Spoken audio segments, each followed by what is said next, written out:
The world feels unstable right now. Headlines talk about escalation, about nations clashing, about uncertainty spreading across borders. When countries like the United States and Iran exchange threats, when global tensions rise, markets react. Oil prices shift, governments posture, fear spreads faster than facts. And most people respond the same way. They scroll, they argue, they panic, they consume chaos. But here's the uncomfortable truth. You don't control global conflict. You don't control geopolitics. You don't control military decisions. You don't control international tensions. What you control is yourself. And in times of instability, discipline becomes more valuable, not less. History shows us something consistent. Nations that survive crisis aren't the loudest. They're the most prepared. They plan, they train, they build resilience before it's needed. The same principle applies to individuals. When the world feels uncertain, most people freeze. They wait for clarity.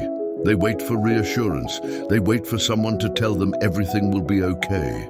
But discipline doesn't wait. Discipline builds. It trains when conditions are calm. It prepares when others relax. It moves when others hesitate. Global instability is a reminder of something deeper. Life is unpredictable. The economy can shift. Opportunities can disappear. Security can feel fragile. If your mindset depends on comfort, you'll struggle when comfort fades. If your habits depend on motivation, you'll stall when motivation drops. But if your life is built on discipline, uncertainty doesn't break you. It sharpens you. Right now, entire nations are adjusting to tension. They increase defense. They secure supply lines. They prepare for worst-case scenarios. Why? Because preparation reduces vulnerability.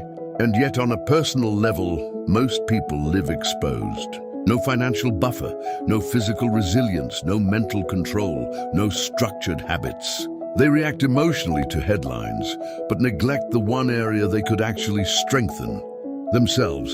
Discipline is not about controlling the world. It's about controlling your response to it. When markets shake, you stay steady.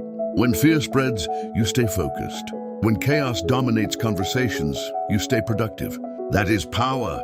Not loud power, not political power, personal power.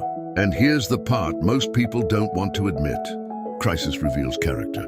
When uncertainty rises, your habits get exposed. Do you panic or do you execute? Do you complain or do you prepare? Do you scroll or do you build? I've had to ask myself the same question, because it's easy to talk about discipline when life is stable. It's harder when uncertainty is real, when headlines are heavy, when the future feels unclear. But that's exactly when discipline matters most. That's why I'm choosing to build anyway, to improve anyway, to take calculated risks anyway. Not because the world is calm, but because it isn't.